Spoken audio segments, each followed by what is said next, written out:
Online school नेपालमा स्वागत छ। आज हामी कस्ट रिकन्सिलिएसन स्टेटमेन्टको 2073 र 2075 को क्वेसन गर्दैछौँ। यो क्वेसन गर्नुभन्दा पहिले कस्ट रिकन्सिलिएसन स्टेटमेन्ट भनेको के हो त्यो बुझौँ है त। कस्ट रिकन्सिलिएसन स्टेटमेन्ट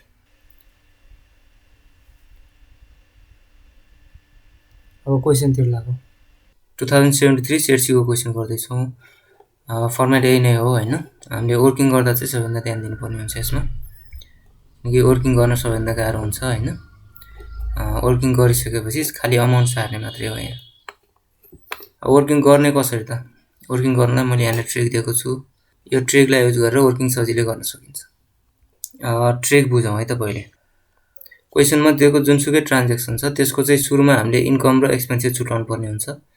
इन्कम र एक्सपेन्सेस छुटाइसकेपछि इन्कम इन्क्रिज भएको छ कि डिक्रिज भएको छ त्यो कुराहरू छुटाउनु पर्ने हुन्छ हैन।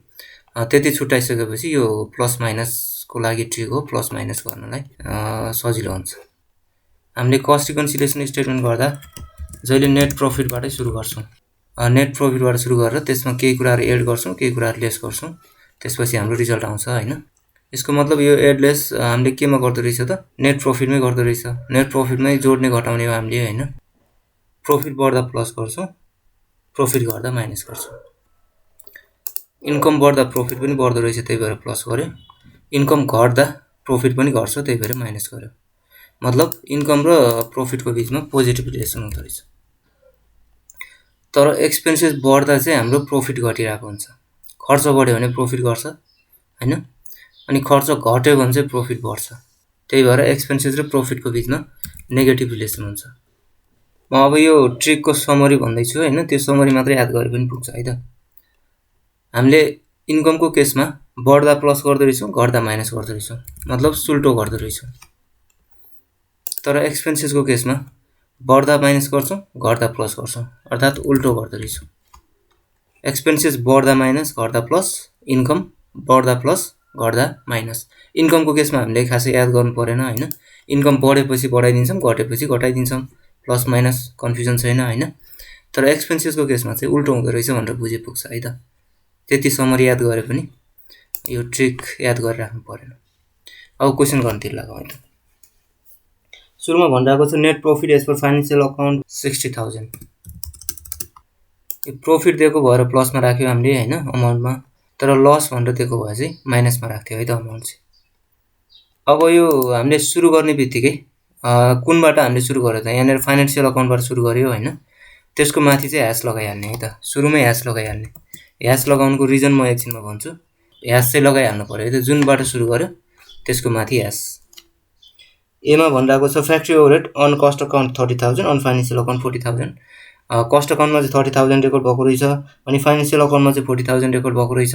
भनेपछि कस्ट अकाउन्टको तर्फबाट हेऱ्यो भने चाहिँ हामीले अन्डर रेकर्डेड भएको रहेछ। कतिले अन्डर रेकर्ड भयो त? 10,000 ले अन्डर रेकर्ड भयो। छेउतिर अन्डर रेकर्डेड लेख्नु है त। कस्ट अकाउन्टको तर्फबाट सोच्दा चाहिँ अन्डर रेकर्डेड भयो हैन, कस्ट अकाउन्टमा अन्डर रेकर्ड भएको रहेछ। तर फाइनेन्सियल अकाउन्टको तर्फबाट सोच्दा चाहिँ ओभर रेकर्डेड भएको छ 10,000 ले। यदि ओभर रेकर्डेड भनेर रेकर्ड गर्न मन छ भने पनि यता 10,000 लेख्ने, अनि त्यसपछि यहाँ केही पनि भएन, अनि त्यसपछि यता चाहिँ ओभर रेकर्डेड भनेर लेख्नु पर्यो त यहाँनिर चाहिँ। ठिक छ, मैले अन्डर रेकर्डेड नै लिएँ है त। खालि अमाउन्ट मात्रै सारौँ है त सुरुमा।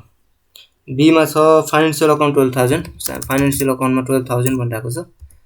अनि त्यसपछि सीमा छ 9,000 फाइनेन्सियल अकाउन्टमा। अनि त्यसपछि डीमा छ डिभिडेन्ड रिसिप्ट भनेर दिएको छ। डिभिडेन्ड रिसिप्ट मात्रै भन्यो है त। कुनै कुनै त्यस्तो आइटमहरू हुन्छ जुन चाहिँ फाइनेन्सियल अकाउन्टमा मात्रै आउँछ, जस्तो डिभिडेन्ड रिसिप्ट हैन, डिभिडेन्ड पेड, इन्ट्रेस्टहरू, यस्तो कुराहरू चाहिँ फाइनेन्सियल अकाउन्टमा मात्रै आउँछ, कस्ट अकाउन्टमा आउँदैन। अर्थात् पिएल अकाउन्टमा हामीले राख्थ्यो त्योहरू हैन, कस्ट सिट बनाउँदा राख्दैन थियो। त्यही भएर क्वेसनले कुन अकाउन्टको भनेर क्लियरली भनेन भने चाहिँ फाइनेन्सियल अकाउन्टकै हो भनेर बुझ्नु पर्यो है त। 15,000 दिएको रहेछ फाइनेन्सियल अकाउन्टमा रेकर्ड गरेँ मैले। यदि क्वेसन कुन अकाउन्ट भनेर साइलेन्ट भयो भने के गर्दो रहेछौँ त? फाइनेन्सियल अकाउन्टको रहेछ भनेर बुझ्दो रहेछ। अब यसको अगाडिको प्लस माइनसको लागि हामी यो ट्रिक युज गर्छौँ। यो ट्रिक याद गर्नु परेन, मैले अघि भनेको थिएँ सर्टकट। सुरुको क्वेसन हेर है त। एक्सपेन्सेस हो कि इन्कम हो, सुरुमा त्यो छुटाउनु पर्यो है त। सुरुमा इन्कम एक्सपेन्सेस छुटाउने, त्यसपछि डिक्रिज भएको छ कि इन्क्रिज भएको छ त्यो हेर्नु पर्यो। सुरुमा फ्याक्ट्री ओभरहेड। ओभरहेड भनेको चाहिँ फ्याक्ट्री ओभरहेड कस्ट हो। अर्थात् कस्ट भनेको चाहिँ एक्सपेन्सेस खर्च रहेछ हैन, त्यसको मतलब साइन उल्टो गर्छौँ है त। इन्क्रिज भएको छ भने माइनस गर्छौँ, डिक्रिज भएको रहेछ भने प्लस गर्छौँ। अब क्वेसन हेरौँ। हामीले अन्डर रेकर्डेड भनेर यहाँनिर लेखिसकेको छ, क्वेसन हेरिराख्नु परेन। अन्डर रेकर्डेड भने चाहिँ घटेको रहेछ हैन त। एक्सपेन्सेस घट्दा उल्टो गर्छौँ, प्लस गर्यौँ। अब सेकेन्ड क्वेसनतिर लागौँ। एडमिनिस्ट्रेटिभ एक्सपेन्सेस अन्डर चार्ज भनेर भनिरहेको छ। यो पनि एक्सपेन्सेस रहेछ, डिक्रिज भएको छ। एक्सपेन्सेस डिक्रिज हुँदा प्लस गर्छौँ, उल्टो गर्छौँ। यदि इन्कम हुन्थ्यो भने यसलाई जस्ताको तस्तै गर्थ्यौँ, घट्दा माइनस नै गर्थ्यौँ, बढ्दा प्लस नै गर्थ्यौँ। ल इन्कम पनि आएछ है त, सीमा इन्कम दिइरहेको छ। क्लोजिङ स्टक, क्लोजिङ स्टक चाहिँ ट्रेडिङ अकाउन्टको क्रेडिट साइडमा हुन्थ्यो हैन। क्रेडिट साइडको मतलब सबै इन्कम हो। ट्रेडिङ पिएल अनि पिएल अप्रोप्रिएसनमा भएको सबै क्रेडिट साइडमा भएको आइटमहरू सबै इन्कम नै हो।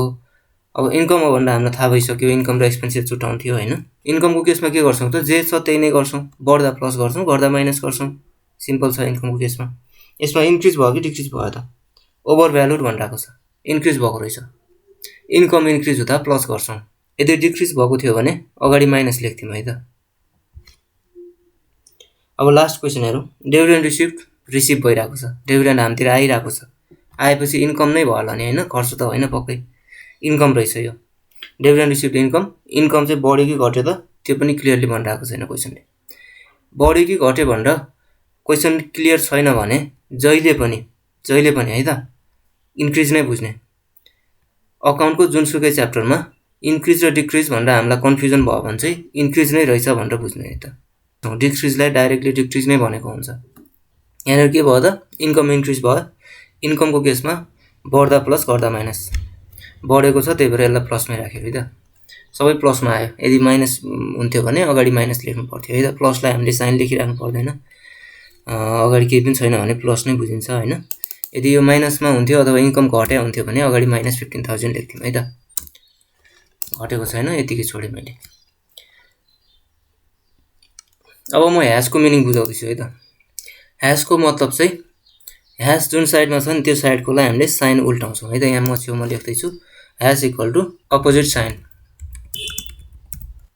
मतलब हामीले साइन उल्टाउँछौँ। माइनसमा छ भने प्लसमा सार्छौँ, प्लसमा छ भने माइनसमा सार्छौँ, मतलब साइन उल्टाउँछौँ ह्यास भएको साइडमा मात्रै है त। यो ह्यास नभएको साइडमा जस्ताको तस्तै कपी गर्ने हो। प्लसमा छ एडमै सार्छौँ। अब खाली सार्ने काम मात्रै बाँकी छ। अगाडि एबी भनेर पनि लेख्ने है त, किनकि पछाडि न्यारेसन सार्दाखेरि फेरि कन्फ्युजन हुन्छ हैन, कुन चाहिँको हो न्यारेसन भनेर। ए लेखेँ। अनि बीको चाहिँ 12,000 प्लसमा दिएको छ, लेसमा कपी गर्छौँ, उल्टो साइडमा 12,000 हामीले माइनस गर्यो। अनि कोस्ट राख्न छुटाउनु भएन है त, लेस गर्दा जहिले पनि अकाउन्टमा हामीले माइनसलाई चाहिँ कोस्टभित्र राख्छौँ हैन त। सबैलाई थाहा छ होला त्यो कुरा चाहिँ। सीमा छ 9,000, प्लसमै छ माइनसमै कपी गर्छौँ, यो हो सी। डीमा छ 15,000, माथि एस छ, यसको मतलब उल्टो साइडमा सार्छौँ हामीले, प्लसमा छ माइनसमा सार्ने भयो 15,000। डी फाइनेन्सियल अकाउन्टिङबाट सुरु गरेपछि कस्ट अकाउन्टिङमा टुङ्गिन्छ। यदि कस्ट अकाउन्टिङबाट सुरु गरेको थियो भने फाइनेन्सियल अकाउन्टमा टुङ्गिन्छ। यो प्लसमै आयो त्यही भएर यसलाई नेट प्रफिट नै भन्छौँ है त यसलाई पनि। यदि माइनसमा आएको भए चाहिँ net loss as per cost account भन्थ्यो, net profit as per cost account भयो यो चाहिँ। अब क्वेसन सार्नु मात्रै बाँकी छ है त। न्यारेसन सार्छौँ हैन। न्यारेसन सार्दा चाहिँ क्वेसन जस्ताको तस्तै सार्दा हुन्छ, तर यो अमाउन्ट चाहिँ सार्नु भएन है त, किनकि अमाउन्ट चाहिँ यहाँ यो कोलममा अलरेडी आइसकेको छ हैन। सारौँ है त। Factory overhead under recorded in cost account, न्यारेसनकै लागि यहाँनिर अन्डर रेकर्ड लेखेको हो। अब बीको न्यारेसन जस्ताको तस्तै कपी गर्दा हुन्छ, अमाउन्ट मात्रै छोडेर। Administrative expenses under charge in financial account, answers 34,000 भयो। यसको मतलब चाहिँ पिएल अकाउन्टमा 60,000 नेट प्रफिट देखियो हैन, तर कस्ट सिटमा चाहिँ 34,000 प्रफिट देखिएछ। अनि यो डिफरेन्स देखिने कारणहरू चाहिँ यिनीहरू रहेछ। केही नबुझेको छ भने कमेन्ट गर है त। 2075 set B cost reconciliation statement सोधिरहेको छ, सेम नै हो। अब यसमा पनि सेम तरिकाले नै गर्छौँ, खालि एउटा मात्रै चेन्ज छ, नेट लस भनेर दिएको छ क्वेसनले हैन।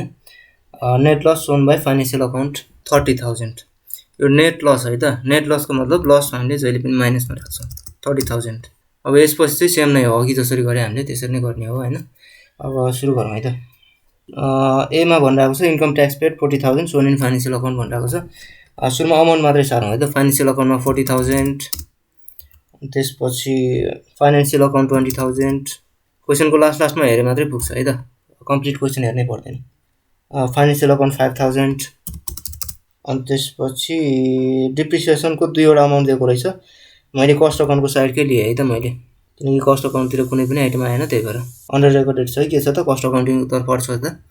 अन्डर रेकर्डेड 9,000 अन्डर रेकर्डेड भएको रहेछ। 10,000 माइनस 1,000 गर्दा 9,000 डिफ्रेन्स अमाउन्ट दिन्छौँ है त, 2वटा अमाउन्ट दियो भने चाहिँ। अब डिफ्रेन्स अमाउन्ट लिन्छौँ, अनि त्यसपछि ओभर रेकर्डेड लिँदा पनि हुन्छ, अन्डर रेकर्डेड लिँदा पनि हुन्छ। मैले अन्डर रेकर्डेड नै लिएँ। ओभर रेकर्डेड भएको भए यता रेकर्ड गर्थ्यौँ, अरू केही पनि चेन्ज आउँदैन थियो हैन। ओभर रेकर्डेडको केसमा हामीले इन्क्रिजवाला रुल लगाउँछौँ, यो 2वटा। अन्डर रेकर्डेडको केसमा यो 2वटा रुल लगाउँछौँ हैन। त्यति मात्रै फरक हो, अरू केही पनि फरक हुँदैन। जसरी मन लाग्छ त्यसरी गर्दा हुन्छ। अब अमाउन्ट सारेर भ्याइयो हैन। अब क्वेसन पढौँ। इन्कम हो कि एक्सपेन्सेस त्यो छुटाउनु पर्यो है त सुरुमा। इन्कम ट्याक्स पेड भनिरहेको छ, त्यो एक्सपेन्सेस हो हैन। Expenses shown in financial account भन्यो, फाइनेन्सियल अकाउन्टमा देखायो मात्रै भन्यो, इन्क्रिज कि डिक्रिज भनेर क्लियरली भनेको छैन। क्लियरली नभनेपछि मैले अघि पनि भनेको थिएँ, इन्क्रिज भनेर बुझ्नु पर्यो। अकाउन्टको जुनसुकै च्याप्टरमा इन्क्रिज भनेर बुझ्छौँ है त। 40,000 एक्सपेन्सेस इन्क्रिज भएको रहेछ। एक्सपेन्सेसको केसमा उल्टो गर्छौँ, उल्टो मतलब माइनस गर्छौँ। इन्क्रिज भएको भएर हामीले माइनस गर्यौँ।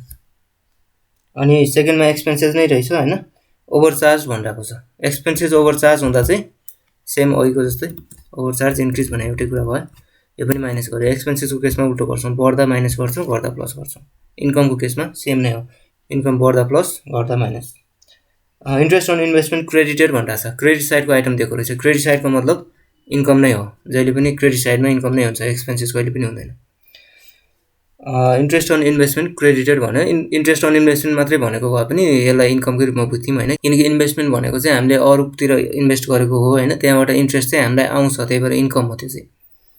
क्रेडिटेड नभनेको भए पनि यो क्रेडिट साइडको आइटम भनेर हामीले आफै बुझ्नु पर्यो। यसले इन्क्रिज कि डिक्रिज भनेर क्लियरली भनेन, यसको मतलब इन्क्रिज नै बुझौँ। इन्कम इन्क्रिज हुँदा के गर्छौँ त, जे छ त्यही नै गर्छौँ, प्लस गर्छौँ।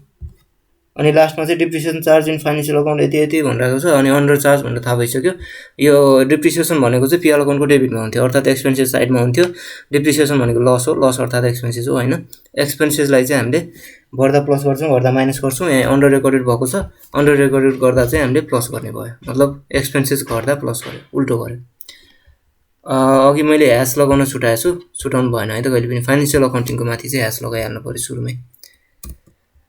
ह्यासको आधारमा हामीले अब यताको साइन चाहिँ उल्टाउँछौँ हैन। कस्ट अकाउन्टिङको साइडको साइन चाहिँ जस्ताको तस्तै राख्छौँ। 9,000 प्लसमा छ हैन कस्ट अकाउन्टिङको, त्यसलाई प्लसमा सिधै सुरुमै सार्दा पनि हुन्छ, फरक पर्दैन। तर मैले एबाटै सुरु गरेँ है त। एमा माइनसमा रहेछ हैन, फाइनेन्सियल अकाउन्टमा ह्यास छ। ह्यासको मतलब हो माइनसलाई प्लस गराउँछ ह्यासले। ए लेख्न छुटाउनु भएन। अनि त्यसपछि बीमा छ 20,000 माइनसमा छ, फेरि ह्यासको कारणले प्लसमा 20,000 कपी गर्यो। त्यसपछि 5,000 प्लसमा छ, माइनसमा कपी गर्छौँ किनकि ह्यास छ। त्यसपछि यो साइडको चाहिँ हामीले जस्ताको तस्तै कपी गर्छौँ। 9,000 प्लसमा छ, प्लसमै सार्छौँ। 44,000 प्लसमा एन्सर आयो। प्लसमा एन्सर आएपछि हामीले त्यसलाई नेट प्रफिट एज पर लेख्छौँ। यदि माइनसमा आएको भए नेट लस लेख्थ्यो है त। सुरु हामीले फाइनेन्सियल अकाउन्टिङबाट गऱ्यो, त्यही भएर कस्ट अकाउन्टिङमा टुङ्गाउँछौँ। अब न्यारेसन त खालि सार्ने मात्रै हो, अमाउन्ट बाइक सार्दा हुन्छ।